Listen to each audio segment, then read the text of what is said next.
everyone, welcome to Learn with Aparna. இன்னைக்கு நம்ம பார்க்க போறது past perfect tense.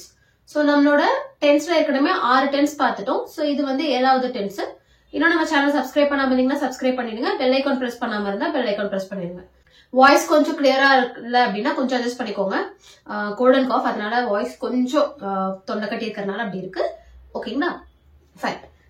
சோ இப்போ இது வந்து பாஸ்ட் பெர்ஃபெக்ட் டென்ஸ் எங்க யூஸ் பண்ணுவோம்னா ஒரு பாஸ்ட் ஆஃப் த பாஸ்ட், அதாவது ஒரு பாஸ்டையும் பிரசன்ட்டையும் கனெக்ட் பண்றதுக்கு பிரசன்ட் பெர்ஃபெக்ட்னு பார்த்தோம். அதே மாதிரி பாஸ்டையும் பாஸ்டையுமே கனெக்ட் பண்றதுக்கு நம்ம யூஸ் பண்ற டென்ஸ் வந்து past perfect tense.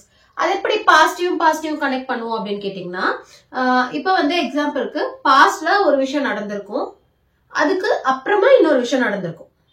Okay, so பாஸ்ட்ல ஒரு செயல் நடக்குது, அதுக்கப்புறமா இன்னொரு செயல் நடக்குது அப்படிங்கும் பொழுது இந்த செயலுக்கு முன்னாடி இது நடந்துச்சு, இல்ல இந்த மணிக்கு முன்னாடி இது நடந்துச்சு அப்படின்னு நம்ம சொல்லும் பொழுது எது ஃபர்ஸ்ட் நடந்துச்சு எது நெக்ஸ்ட் நடந்துச்சுன்னு சொல்றதுக்கு நம்ம யூஸ் பண்றது வந்து பாஸ்ட் பெர்ஃபெக்ட் டென்ஸ். இப்ப எக்ஸாம்பிள் சொன்னா உங்களுக்கு புரியும். இப்ப வந்து நம்ம ஒரு 8 மணிக்கு வந்து ட்ரெயின் போயிடுச்சு, நம்ம 9 மணிக்கு ஸ்டேஷன் போயிருக்கோம். இப்ப இது ரெண்டுல எது ஃபர்ஸ்ட் நடந்தது? கரெக்ட், 8 மணிக்கு ட்ரெயின் கிளம்புனது ஃபர்ஸ்ட் நடந்தது, நம்ம ஸ்டேஷனுக்கு ரீச் ஆனது செகண்ட் நடந்தது. சோ இத நம்ம சொல்லும்போது எப்படி சொல்லுவோம்னா ரெண்டுமே பாஸ்ட்ல நடந்தது, ரைட்டா? அதை நம்ம எப்படி சொல்லுவோம்னா when we reached the station at 9 AM the train had already left at 8 AM. அதாவது நாங்க ஸ்டேஷன் ரீச் பண்ணது 9 AM, ஆனா ட்ரெயின் கிளம்புனது வந்து 8 AM. அதாவது 8 மணிக்கே ட்ரெயின் கிளம்பிருச்சு. அத பாஸ்ட் பெர்ஃபெக்ட்லயும் நாங்க 9 மணிக்கு தான் ரீச் ஆனோம் அப்படிங்கறத சிம்பிள் பாஸ்ட்லயே சொல்றோம். அதாவது ஃபர்ஸ்ட் எந்த ஆக்ஷன் நடக்குதோ அத பாஸ்ட் பெர்ஃபெக்ட் ஆகும், செகண்ட் எந்த ஆக்ஷன் நடக்குதோ அத சிம்பிள் பாஸ்ட்லயே நம்ம சொல்லணும். ஃபர்ஸ்ட் நடந்தத பாஸ்ட் பெர்ஃபெக்ட் ஆகும், செகண்ட் நடக்கிறத சிம்பிள் பாஸ்ட்லயே சொல்லணும். இப்ப இது நான் நார்மலா சிம்பிள் பாஸ்ட்ல சொல்லும்போது the train left at 8 AM we reached at 9 AM இப்படி சொல்லுவோம். இதையே பாஸ்ட் பெர்ஃபெக்ட்ல சொல்லும் பொழுது we reached at 9 AM but the train had already left at 8 AM. அப்ப இதோட ஃபார்முலா பாத்தீங்கன்னா subject plus had plus V3. So இது உங்களுக்கு கொஞ்சம் புரிஞ்ச மாதிரி இருக்கும், கொஞ்சம் கன்ஃபியூஸ் ஆகுற மாதிரி இருக்கும், எனக்கு புரியுது. சிச்சுவேஷன்ஸ் வச்சு பார்க்கும்போது இன்னும் தெளிவா புரியும். ஓகேங்களா? சோ இப்ப சிச்சுவேஷன்ஸ் பாத்தீங்கன்னா ஃபர்ஸ்ட் ரெண்டு சிச்சுவேஷன்ல யூஸ் பண்ணுவோம். completed before another action in the past. ஒரு ஆக்ஷன், ஒரு செயல் இன்னொரு செயலுக்கு முன்னாடி முடிஞ்சது, ரெண்டுமே பாஸ்ட்ல நடந்தது, அதுல ஒரு செயலுக்கு முன்னாடி இன்னொரு செயல் முடிஞ்சது. இது ரொம்ப ஈஸியா நம்ம ரிலேட் பண்ணிக்கிறதுக்காக நான் சொல்றேன். இப்ப நம்ம வைஃப் இல்ல ஃப்ரெண்டு, சிஸ்டர், கேர்ள் ஃப்ரெண்ட் யாரோ ஒருத்தர் வந்து ஷாப்பிங் கூட்டு போயிருக்கோம், ஒரு ஐஸ்கிரீம் வாங்கியிருக்காங்க, அவங்க கோன் ஐஸ் வாங்கியிருக்காங்க. வாங்கிட்டு வெளியே வரும் பொழுது அந்த ஐஸ்கிரீம் வாங்கிட்டு வரோம், டக்குன்னு வந்து இன்னொரு கடையை பாக்குறாங்க, அங்க வந்து இவங்களுக்கு ரொம்ப பிடிச்ச ஒரு ட்ரெஸ் வந்து அங்க ஷோகேஸ்ல இருக்குன்னு பார்த்தோன்னே ஐயோ இருங்க நான் அதை வாங்கிட்டு வந்தாரேன் அவங்க கிட்ட ஐஸை கொடுத்துட்டு போறாங்க. சோ கோன் ஐஸ் பிடிச்சி நீங்க நின்றுட்டு இருக்கீங்க, அவங்க ஷாப்பிங் போயிருக்காங்க. சோ அவங்க ஷாப்பிங் போய் பண்ணிட்டு வந்து முடிக்கிற வரைக்கும் இந்த ஐஸ் உருகாமே இருக்குமா? இல்ல இல்லையா, ஏற்கனவே உருகி இருக்கும். சோ இந்த ஐஸ் ஏற்கனவே உருகி இருக்கும் பொழுது அவங்க வராங்க, எங்க ஐஸ் எங்க அப்படின்னா, நீ ஷாப்பிங் முடிச்சுட்டு வர வரைக்கும் ஐஸ் வச்சுட்டா இருக்க முடியும், உருகி போச்சு. சோ நீ ஷாப்பிங் முடிச்சுட்டு வர்றதுக்கு முன்னாடியே ஐஸ் உருகி போச்சு. அப்போ இங்க ஃபர்ஸ்ட் எது நடந்துச்சு? ஐஸ் உருகுனது. அவங்க என்ன பண்ணாங்க? நெக்ஸ்ட் ஷாப்பிங் கம்ப்ளீட் பண்ணாங்க. அப்போ before you completed your shopping, நீ ஷாப்பிங் முடிக்கிறதுக்கு முன்னாடி the ice cream had melted. Okay, so நீ ஷாப்பிங் முடிக்கிறதுக்கு முன்னாடியே ஐஸ்கிரீம் உருகிருச்சு அப்படின்னு சொல்றோம். இல்லன்னா by the time you completed shopping, நீ ஷாப்பிங் முடிக்கிற நேரத்துக்கு ice cream had already melted. So இதுல you completed shopping, u plus v2 நான் சொல்றேன், ஆனா ஐஸ்கிரீம்க்கு பாத்தீங்கன்னா had plus v3 சொல்றேன். அப்போ ஃபர்ஸ்ட் நடந்த செயல் பாஸ்ட் பெர்ஃபெக்ட்டும் அடுத்து நடந்த செயலை சிம்பிள் பாஸ்ட்லயும் நம்ம சொல்றோம். ஓகேங்களா? புரியுதா? சோ ரெண்டு செயல்ல ஃபர்ஸ்ட் எந்த செயல் நடக்குது? Past perfect. செகண்ட் எந்த செயல் நடக்குது? Simple past. ரெண்டு செயலுமே பாஸ்ட்ல தான் நடந்திருக்கு. ஓகே, அடுத்து an action started in the past and continued up until another action in the past. அதாவது ஒரு செயல் ஆரம்பிச்சு அடுத்த செயல் நடக்கிற வரைக்கும் அது கண்டினியூ ஆயிட்டு இருந்திருக்கு. அதாவது ரெண்டுமே முடிஞ்ச செயல், இது ஒரு சைடு இது ஒரு சைடு நடந்தது, அதுல ஃபர்ஸ்ட் எது நடந்ததுன்னு சொல்றது ஃபர்ஸ்ட் பாயிண்ட்.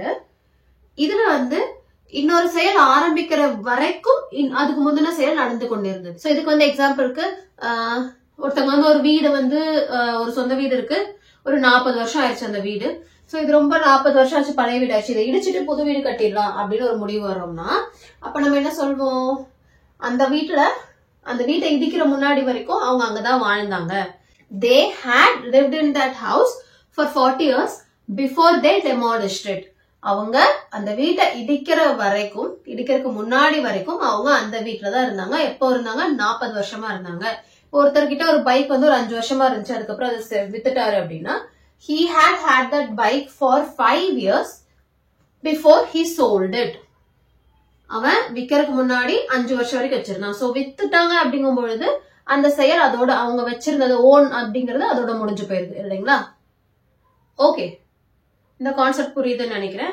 சோ இப்ப இந்த டென்ஸ நம்ம 3 டைம்ல சொல்லுவோம். இப்ப எக்ஸாம்பிளுக்கு நான் இந்த டென்ஸ் வந்து இந்த ஆக்ஷனுக்கு முன்னாடி, இந்த ஆக்ஷனுக்கு முன்னாடி அப்படின்னு நம்ம சொல்றோம். அதே போல ஒரு குறிப்பிட்ட டைமுக்கு முன்னாடி நம்ம சொல்லுவோம். இந்த நேரத்துக்கு முன்னாடி வரைக்கும் இது நடந்துச்சு அப்படின்னு சொல்லுவோம். சோ இப்ப அந்த இந்த நேரத்துக்கு முன்னாடி வரைக்கும் நடந்துச்சு அப்படிங்கறதுக்கு நம்ம 3 டிஃபரெண்ட் டைப்ஸ்ல யூஸ் பண்ணுவோம். அதாவது 2 ஆக்ஷனுக்கு நடுவுல இருக்க கேப் வந்து ஷார்ட் டைமா இருக்கலாம், ரொம்ப குறுகிய டைமா இருக்கலாம், லாங் டைமா இருக்கலாம், ரொம்ப நேரமா இருக்கலாம், மிக்ஸ்ட் டைமா, ரெண்டுமே சைமல்டேனியஸா கூட நடக்கலாம். இப்போ ஷார்ட் டைம் எகோ அப்படின்னு நம்ம எடுத்துக்கிட்டோம்னா இப்போ வந்து ஒரு சண்டே மார்னிங் காலையில ஒரு 11 மணின்னு வச்சுக்கோங்க. நல்லா ரிலாக்ஸ்டா எந்திரிச்சு முந்தின நாள் நைட்டு குழந்தைங்க கூட கேம்ஸ் எல்லாம் விளையாண்டு வீடெல்லாம் அப்படியே கசகசன்னு கிடக்குது, துணியெல்லாம் துவைக்கல, அழுக்கு துணி இங்க அங்க கிடக்குது, அப்படியே வீடே அலங்கோலமா இருக்கு. அப்படி ஒரு 11 மணிக்கு ரிலாக்ஸா உட்காந்து காஃபி குடிச்சிட்டு இருக்கீங்கன்னு வச்சுக்கோங்க. அப்போ உங்களுக்கு மொபைலுக்கு ஒரு கால் வருது. யாரோ ஒரு சொந்தக்காரங்க கல்யாணத்துக்கு பத்திரிக்கை வைக்க வரேன் அப்படின்னு சொல்றாங்க. ஓகே, இப்ப நீங்க என்ன பண்ணுவீங்க? அடுத்து வந்துட்டு இருக்கேன், இன்னும் 1/2 மணி நேரத்துல வீட்டுக்கு வந்துடுவேன்னு சொல்லியிருக்காங்க. தடபொடலா எந்திரிச்சு வீட்டெல்லாம் நீட் பண்ணி எல்லாத்தையும் கிளீன் பண்ணி நீங்க போய் குடிச்சு ஃப்ரெஷ் ஆகி ரெடியா எல்லாமே பண்ணி பர்ஃபெக்டா வச்சிருப்போம். ஏன்னா வரவங்க முன்னாடி வீடு அப்படி இருந்தா அது குணமா இருந்தா நல்லா இருக்காது, நீங்களும் ஃப்ரெஷ்ஷா இருந்தாதான் பார்க்க நல்லா இருக்கும், ஒரு இமேஜ் இருக்கும் உங்களுக்கு, ரைட்? இது எல்லாருமே பண்ணுவோம். ஈவன் ஹாஸ்டல்ஸ்ல இருக்க தனியா வீடு எடுத்து தங்கி இருக்க பசங்களாகட்டும் பிள்ளைங்களாகட்டும் அப்பா அம்மா வீட்டுக்கு வராங்கன்னா சட சடன்னு எல்லாத்தையும் கிளீன் பண்ணி வைப்போம். இன்னும் ஒழிச்சு வைக்க வேண்டியது ஒழிச்சு வைப்போம், சுத்தம் பண்ண வேண்டியது சுத்தம் பண்ணுவோம், நீட்டா இருக்கும் இல்லைங்களா? So before the guests arrived, we had cleaned the house, we had taken bath and we had prepared tea. இங்க பாத்தீங்கன்னா கெஸ்ட் வர்றதுக்கு முன்னாடி நாங்க என்ன பண்ணோம்? வீட கிளீன் பண்ணிட்டோம், டீ போட்டு வச்சுட்டோம், குளிச்சுட்டு வந்துட்டோம். அப்போ அவங்க வர்றதுக்கும் நம்ம பண்ணதுக்கும் ரொம்ப சின்ன கேப் தான், ஒரு half an hour போது இந்த வேலையெல்லாம் முடிச்சுட்டு அவங்க வந்துட்டாங்க. இப்போ before the guest arrived we had cleaned the room, had plus V3, we had prepared tea, had plus V3 and we had taken a bath, we had plus V3. ஓகேங்களா? So guest வந்தது அதுக்கப்புறம் தான். இந்த 3 விஷயமும் அதுக்கு முன்னாடியே முடிஞ்சிருச்சு. But இந்த 2 இதுக்கும் நடுவுல பாத்தீங்கன்னா ரொம்ப சின்ன கேப் தான், டக்குன்னு முடிஞ்சது டக்குன்னு வந்தாங்க அந்த மாதிரி. ஓகே, அதுவே லாங் டைம் எகோக்கும் நம்ம யூஸ் பண்ணலாம். அதாவது 2க்கும் நிறைய பெரிய கேப் இருக்கும். எக்ஸாம்பிளுக்கு யாராவது ஒரு ஃப்ரெண்ட் வந்து வீட்டுல இருந்து கிளம்பி போயிட்டாங்க, லைக் படிச்சு முடிச்சு அவங்க வேலை பாக்குறதுக்கு கிளம்பி போயிட்டாங்கன்னு வச்சுக்கோங்களேன். So before Rocky left the house, he had completed his schooling and he had completed his graduation and he had worked as a software engineer. So அவன் வீட்டை விட்டு கிளம்புறதுக்கு முன்னாடி அவன் ஸ்கூலிங் முடிச்சு கிராஜுவேஷன் முடிச்சு சாஃப்ட்வேர் இன்ஜினியராகவும் வேலை பார்த்துட்டு இருந்தான். சோ அவன் கிளம்பினதுக்கும் இதுக்கும் நடுவுல பெரிய கேப் இருக்கு. எக்ஸாம்பிளுக்கு நிறைய வருஷம், ஒரு 5 வருஷம் 10 வருஷம் கழிச்சு அந்த மாதிரி. சோ அதை பத்தி நம்ம பேசுறோம். லாங் கேப் பத்தி பேசும்பொழுது நம்ம பாஸ்ட் பர்ஃபெக்ட் டென்ஸ் யூஸ் பண்ணுவோம். கடைசியா மிக்ஸ்டு டைம்ங்கிறது என்னன்னா ரெண்டுமே ஒரே நேரம் நடந்திருக்கலாம். எக்ஸாம்பிளுக்கு இப்போ ஒரு கம்பெனில வந்து புதுசா ஒருத்தவங்க பதவி ஏற்கிறாங்கன்னு வச்சுக்கோங்களேன். அவர் வந்து பதவி ஏற்றதுக்கு அப்புறமா பாத்தீங்கன்னா சேல்ஸ் எல்லாம் நல்லா இம்ப்ரூவ் ஆயிருக்கு, ப்ரொடக்டிவிட்டி எல்லாம் நல்லா இம்ப்ரூவ் ஆயிருக்கு, லாஸ் எல்லாம் குறைஞ்சிருக்கு, இந்த மாதிரி ஏதாவது நடந்திருக்கும். சோ அதை நம்ம எப்படி சொல்லலாம் அப்படின்னா, whenever boss took over the company, the sales had improved and the position had increased.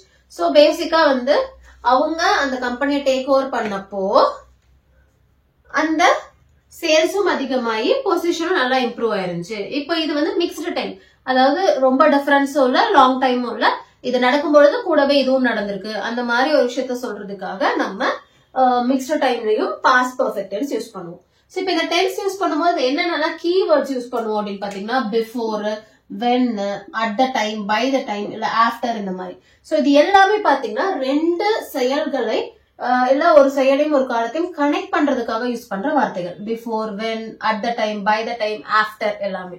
So இதனால நீங்க புரிஞ்சுக்க வேண்டியது ஒரு ஃபர்ஸ்ட் ஆக்ஷன் வந்து பாஸ்ட் பெர்ஃபெக்ட்டும் செகண்ட் ஆக்ஷன் வந்து சிம்பிள் பாஸ்டும் சொல்லணும். ரெண்டு ஆக்ஷனை கனெக்ட் பாஸ்ட் அண்ட் பாஸ்ட் ரெண்டு ஆக்ஷனையும் கனெக்ட் பண்றது தான் நம்ம பாஸ்ட் பெர்ஃபெக்ட் டென்ஸ் யூஸ் பண்ணுவோம். இப்போ ரெண்டு ஆக்ஷனை கனெக்ட் பண்ணோம்னா இப்போ இந்த when, by இதெல்லாம் எப்படி யூஸ் பண்ணுவோம், எந்த ஆக்ஷன் எப்படி யூஸ் பண்ணுவோம் அப்படின்னா அதுக்கான சென்டென்ஸ் ஸ்ட்ரக்சர் தனியா நான் உங்களுக்கு சொல்றேன். சோ தட் நீங்க கன்ஃபியூஸ் ஆகாம இருக்கு.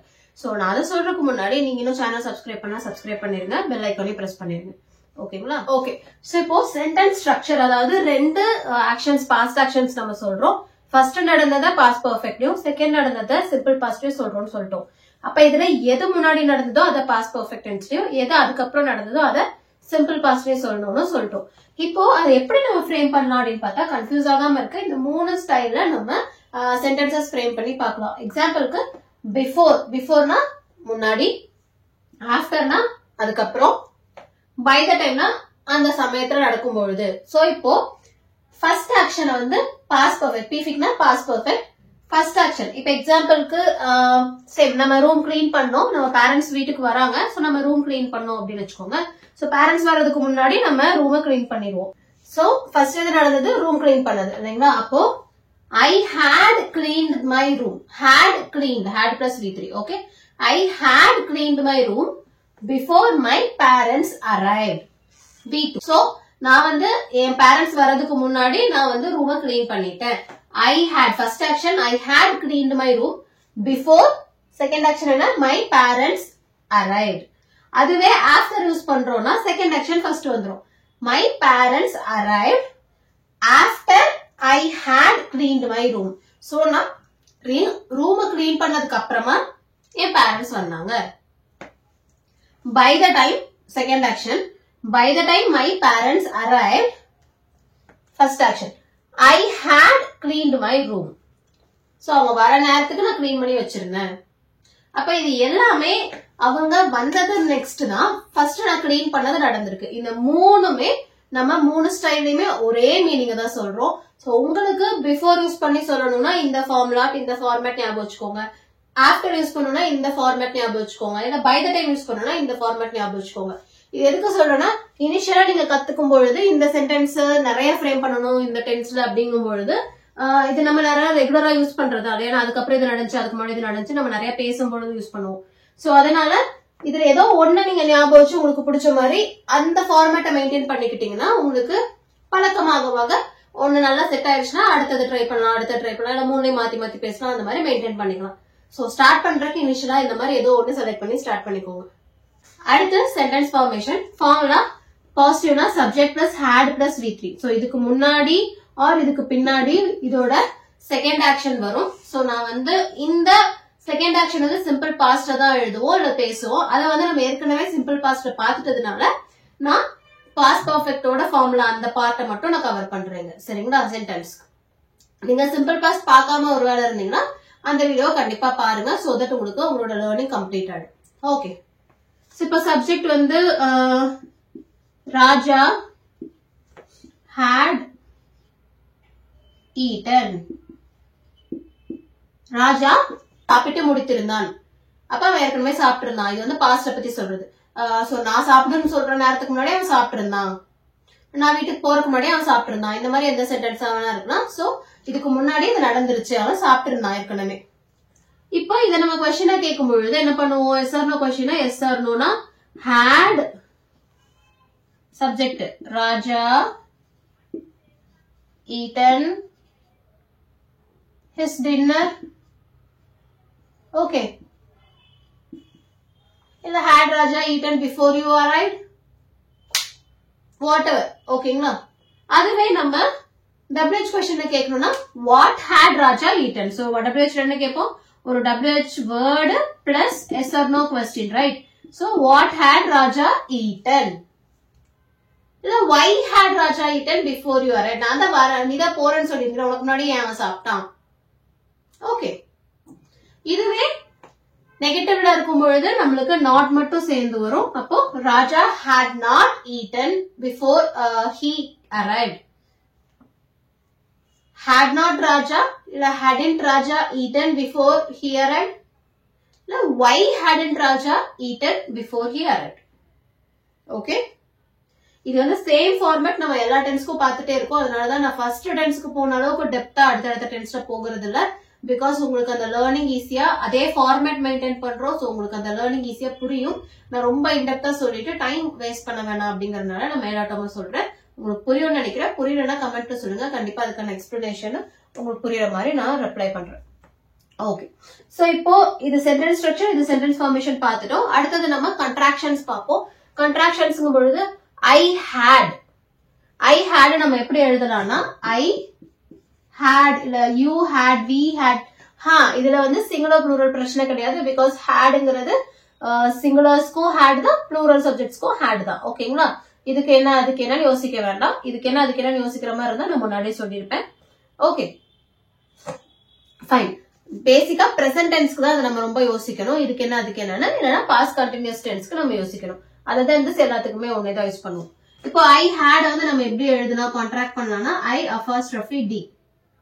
I apostrophe D. So I would-க்கும் நம்ம I apostrophe D யூஸ் பண்ணுவோம். ஆனா I would-ங்கும் பொழுது would-க்கு அப்புறம் நம்மளுக்கு ஒரு V1 வரும். ஆனா I had-ங்கும் பொழுது had-க்கு அப்புறம் என்ன வரும்? எஸ், V3 வரும். ஓகேங்களா, சோ அதுல கிளியரா இருங்க. Okay fine. அதே போல had not அப்படிங்கறது நம்ம என்ன சொல்லலாம்னா had not அப்படிங்கறத hadn't, என்னது என்ன apostrophe T, ஓக்கு பதிலா apostrophe hadn't, he hadn't, she hadn't, they hadn't, it hadn't. Okay, it hadn't. Okay yes. So இப்போ ஒரு क्वेश्चन கேக்குறாங்க, அதுக்கு நம்ம ஷார்ட்டா ஆன்சர் பண்ணனும் அப்படினா ஷார்ட் ஆன்சர்ஸ் எப்படி சொல்வீங்க? had you eaten அப்படினா yes I had eaten அப்படின்னு ஃபுல்லா சொல்றதுக்கு பதிலா yes I had இல்ல no I had not. So அந்த மெயின் வெர்பை நம்ம சொல்ல வேண்டிய அவசியம் இல்ல. இந்த had சப்ஜெக்ட்டும் had ஓட சேர்த்து நம்ம சொன்னா போதும். yes I had இல்ல no I had not. yes we had, no we had not. yes they had, no they had not. இதுல நான் எல்லாமே had not had not had not தான் சொல்றேன். ஏன்னா நம்மளோட ஷார்ட் ஆன்சர்ஸ்ல கண்ட்ராக்ஷன்ஸ் கிடையாது. ஏற்கனவே சுருக்கமா ஆன்சர் பண்றோம். அதுல மறுபடியும் சுருக்கி பேசக்கூடாதுங்கறனால hadn't யூஸ் பண்ண மாட்டோம், had not தான் யூஸ் பண்ணுவோம். ஞாபகம் வச்சுக்கோங்க. ஓகேங்களா, சோ இப்போ இது புரிஞ்சிருக்கும்னு நினைக்கிறேன். அடுத்தது பார்த்தோம்னா ஸ்பெல்லிங். ஸ்பெல்லிங் நம்ம ஏற்கனவே நிறைய பார்த்திருக்கோம். இருந்தாலும் இன்னொரு டைம் சின்னதா ஒரு ரீகேப் கொடுக்குறேன். மோஸ்ட் ஆஃப் த V1 கூட நம்ம ED சேர்த்தோம்னாலே V3 வந்துரும். clean அப்படின்னா cleaned, brush அப்படின்னா brushed, இந்த மாதிரி. அதுவே ஈல முடிகிற வேர்பா இருக்கு அப்படின்னா நம்மளுக்கு இடி சேர்த்த தேவையில்ல, டி மட்டும் சேர்த்தனாலே நம்மளுக்கு V3 வந்துரும். அதுக்கு எக்ஸாம்பிள் பாத்தீங்க அப்படின்னா pack, packed. Okay, change, changed. அதே போல வைல முடியறதா இருந்துச்சுன்னா அந்த வையை எடுத்துட்டு ஐஇடி சேர்த்துவோம். கிரை அப்படின்னா கிரைட், வரி அப்படின்னா வரிட், அந்த மாதிரி. அதுவே முடியறது வந்து ஒரு கான்சனன்ட், வவல் கான்சனன்ட், சிவிசில முடியுதுன்னா கடைசியா இருக்க கான்சனன்ட் ட்வைஸ் மென்ஷன் பண்ணிட்டு அது கூட இடி சேர்த்துவோம். பிளான் அப்படின்னா பிளான்ட், ஹக் அப்படின்னா ஹக்டு, இந்த மாதிரி. ஓகேங்களா, சோ இது எல்லாமே நம்மளோட ரெகுலர் வெர்ப்ஸ்க்கு. இர்ரெகுலர் வெர்ப்ஸ்க்கு என்ன ஃபார்மேட்ல V2 V3 வருங்கிறது நீங்க ஞாபகம் வச்சுக்கணும். பிகாஸ் அதுக்கு இந்த மாதிரி ஃபார்முலாஸ் எதுவும் கிடையாது. இர்ரெகுலர் வெர்ப்ஸ்ங்கும் பொழுது மொத்த வார்த்தையும் மாறும். ஓகே, சோ இப்ப இந்த டென்ஸ்ல நம்ம ஃபர்ஸ்ட் இந்த டென்ஸ் எதுக்கு யூஸ் பண்ணுவோம், டைம் லைன் என்ன, ஃபார்முலா என்ன, எந்தெந்த சிச்சுவேஷன்ஸ்ல யூஸ் பண்ணுவோம், எந்தெந்த டைம்ல யூஸ் பண்ணுவோம், சென்டென்ஸ் ஸ்ட்ரக்சர் என்ன, அதுக்கப்புறம் சென்டென்ஸ் ஃபார்மேஷன் எப்படி, yes or no question formation எப்படி, WH ஃபார்மேஷன்ஸ் எப்படி क्वेश्चंस, அதுக்கப்புறம் கான்ட்ராக்ஷன்ஸ் என்ன, ப்ரொனன்சியேஷன்ஸ் என்ன, அதே போல ஷார்ட் ஆன்சர்ஸ் எப்படி கொடுக்கணும், அதுக்கப்புறம் ஸ்பெல்லிங் சேஞ்சஸ் என்ன பண்ணுவோம், இது எல்லாமே பார்த்துட்டோம். சோ கடைசியா நம்ம இந்த டென்ஸ்ல பார்க்க போறது இந்த டென்ஸ்ல நம்ம என்னென்ன மேஜரா மிஸ்டேக் பண்ணுவோங்கிறது. சோ அதோட இந்த டென்ஸ் முடியும். இன்னுமே நீங்க சேனல் சப்ஸ்கிரைப் பண்ணலனா சப்ஸ்கிரைப் பண்ணிருங்க, பெல் ஐகானை பிரஸ் பண்ணிருங்க. வீடியோ பிடிச்சிருந்தா லைக் பண்ணுங்க. நீங்க மட்டும் இல்ல மத்தவங்களுக்கும் பயனடையட்டும். சோ எல்லாருக்கும் ஷேர் பண்ணுங்க. ஓகே, சோ இந்த டென்ஸ்ல நம்ம அதிகமா பண்ற மிஸ்டேக்ஸ் என்னன்னு பாத்தீங்கன்னா அந்த 5 மிஸ்டேக்ஸ் தான் நம்ம பண்ணுவோம் மோஸ்ட்லி. ஃபர்ஸ்ட் V3 தான் நம்ம யூஸ் பண்ணணும். had கூட எப்பயுமே V3 தான் யூஸ் பண்ணணும். V1 V2 யூஸ் பண்ணிட கூடாது. பெர்ஃபெக்ட் டென்ஸ் எல்லாத்துக்குமே V3 தான் வரணும். ஓகே, ஸ்பெல்லிங் இப்ப நம்ம ஏற்கனவே ஸ்பெல்லிங் ரூல்ஸ் பார்த்திருக்கோம். இந்த ஸ்பெல்லிங்ல மிஸ்டேக் பண்ணாம பாத்துக்கோங்க. ஷார்ட் ஆன்சர்ஸ்ல நம்ம என்ன பண்ணுவோம்னா இப்போ had you eaten அப்படின்னு கேட்டாங்கன்னா yes I had அப்படின்னு சொல்லணும். ஆனா நம்ம yes I eaten, no I not eaten இந்த மாதிரி சொல்லிடுவோம். சோ அது தேவையில்லை, அது தவறு. நம்மளுக்கு ஹேட் வரணும். சோ ஹெல்பிங் வேர்போட தான் ஆன்சர் பண்ணணும். அப்போ yes I had, yes I had eaten தேவையில்லை, yes I had. So I had eaten சொல்லணும்னா அது தப்பு கிடையாது. பட் அந்த இங்கிலீஷ் உங்களுக்கு தெரியாது அப்படிங்கிற இமேஜ் கொடுக்கும். ஆனா எஸ் ஐ ஈட்டன் சொன்னீங்கன்னா இங்கிலீஷே தப்பு. சோ V3 சும்மா வராது. V3க்கு முன்னாடி கண்டிப்பா நம்மளுக்கு ஒரு ஹேவ் வேர்ப் வரணும். அதனால அதை பாத்துக்கோங்க. கான்ட்ராக்ஷன்ஸ், அதாவது அப்பாஸ்ட்ரோபி போடும்பொழுது ஹேட் நாட்ல ஓக்கு பதிலா தான் அப்பாஸ்ட்ரோபி போடணும். நம்ம சில நேரம் என்ன பண்ணிடுவோம்னா ஓ போட்டுட்டு அப்பாஸ்ட்ரோபியோ இல்ல எண்ணுக்கு பதிலா அப்பாஸ்ட்ரோபி இந்த மாதிரி ஒரு மிஸ்டேக் பண்ணிடுவோம். சோ அதை கிளியரா பாத்துக்கோங்க. அடுத்து டென்ஸ். டென்ஸ்னா ஃபர்ஸ்ட் ஆக்ஷன் நம்மளுக்கு பாஸ்ட் பெர்ஃபெக்ட்ல தான் வரணும், செகண்ட் ஆக்ஷன் தான் சிம்பிள் பாஸ்ட்ல வரணும். அப்போ இப்ப எக்ஸாம்பிளுக்கு we had reached home before the rain stopped. We had reached home before the rain stopped.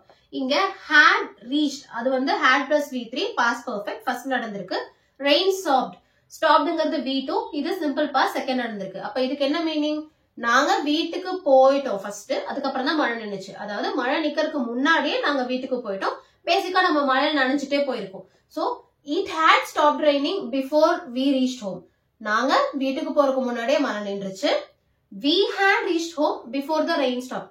நாங்க மழை நிக்கிறதுக்கு முன்னாடியே வீட்டுக்கு போயிட்டோம். சோ இப்போ இதுல ரொம்ப சிம்பிள், ரெண்டுமே ஒரே வேர்ட்ஸ் இருக்க சென்டென்சஸ் தான். பட் இந்த சிம்பிள் பாஸ்டும் பாஸ்ட் பெர்ஃபெக்டும் முன்ன பின்ன மாத்துறதுனால அந்த சென்டென்சஸோட ஹோல் மீனிங்கே மாறுது. இப்போ இதுல என்ன கொஸ்டின்? ஃபர்ஸ்ட் மழை நின்னுச்சா இல்ல ஃபர்ஸ்ட் நீங்க வீட்டுக்கு போனீங்களா? இப்ப நான் சொன்ன ரெண்டு சென்டென்ஸ்லயும் ரெண்டு டிஃபரெண்ட் ஆன்சர்ஸ் இருக்கு. இட் ஹேட் ஸ்டாப்ட் ரெய்னிங் பொழுது மழை ஃபர்ஸ்ட் நின்றுச்சு. we had reached home ன்னு சொல்லும் பொழுது நாங்க ஃபர்ஸ்ட் வீட்டுக்கு போயிட்டோம். சோ ஒரு சின்ன வார்த்தை பாஸ்ட் பெர்ஃபெக்டையும் சிம்பிள் பாஸ்டையும் மாத்தி போடும் பொழுது அந்த ஹோல் சென்டென்ஸோட மீனிங்கே மாறுது. அது தெளிவா புரிஞ்சுக்கோங்க. அந்த மிஸ்டேக்க பண்ணாதீங்க. ஃபர்ஸ்ட் ஆக்ஷன்னா பாஸ்ட் பெர்ஃபெக்ட், செகண்ட் ஆக்ஷன்னா சிம்பிள் பாஸ்ட், அவ்வளவுதான். இதை நான் ஏன் திருப்பி திருப்பி உங்களுக்கு சொல்லிட்டு இருக்கேன் அப்படின்னா பாஸ்ட் பெர்ஃபெக்ட் டென்ஸை நம்ம ரொம்ப நார்மலா நம்ம ரெகுலர் லைஃப்ல யூஸ் பண்ணுவோம். வீட்டுல அக்கா அண்ணா தம்பி இந்த மாதிரி யாராவது இருக்கும் பொழுது நம்ம என்ன பேச, அவ சாப்பிடறதுக்கு முன்னாடியே நான் சாப்பிட்டேன், நீ பாக்குறதுக்கு முன்னாடி நான் பாத்துட்டேன், அம்மா அவ வரதுக்கு முன்னாடியே நான் கிளீன் பண்ணிட்டேன், இது மாதிரி நம்ம ஏதாவது ஒரு செயலை பத்தி சொல்லும் பொழுது. அண்ட் ஆபீஸ்ல பாத்தீங்கன்னா சார் நீங்க சொல்றதுக்கு முன்னாடியே நான் லாக் அவுட் பண்ணிட்டேன், சார் நீங்க கேட்கறதுக்கு முன்னாடியே நான் அதை முடிச்சுட்டேன், அவன் அந்த ப்ராஜெக்ட் பண்றதுக்கு முன்னாடியே நான் பண்ணி முடிச்சிட்டேன். இந்த மாதிரி பேசிக்கா ஒரு கம்பேரிஷன் தான். எது ஃபர்ஸ்ட் நடந்துச்சு நம்ம சொல்றதுக்காக யூஸ் பண்றதா இந்த பாஸ்ட் பெர்ஃபெக்ட் டென்ஸ். அதுவுமே நம்ம அதிகமா ஆபீஸ்லயும் டெய்லி லைஃப்லயும் ரொம்ப யூஸ் பண்ற விஷயம் தான். அதனாலதான் நான் திருப்பி திருப்பி நீங்க மாஸ்டர் பண்ணிக்கோங்க இந்த டென்ஸ் அப்படின்னு சொல்றேன். சோ கன்ஃபியூஸ் பண்றதுக்கு ஒண்ணுமே இல்ல. ஃபர்ஸ்ட் நடந்தா பாஸ்ட் பெர்ஃபெக்ட், நெக்ஸ்ட் நடந்தா சிம்பிள் பாஸ்ட், அவ்வளவுதான். சோ இதை நீங்க நிறைய இந்த கான்வர்சேஷன்ஸ் பிராக்டிஸ் பண்ணி பாருங்க. சோ தட் இந்த பாஸ்ட் பெர்ஃபெக்ட் டென்ஸ் உங்களுக்கு ஈஸியா புரியும். டவுட்ஸ் இருக்கு அப்படின்னா கண்டிப்பா கமெண்ட்ல சொல்லுங்க, நான் அதை ரெக்டிஃபை பண்றேன். லைக் பண்ணுங்க, சேனல் சப்ஸ்கிரைப் பண்ணாம சப்ஸ்கிரைப் பண்ணுங்க. நாளைக்கு அடுத்த டென்ஸோட பார்க்கலாம். தேங்க்யூ.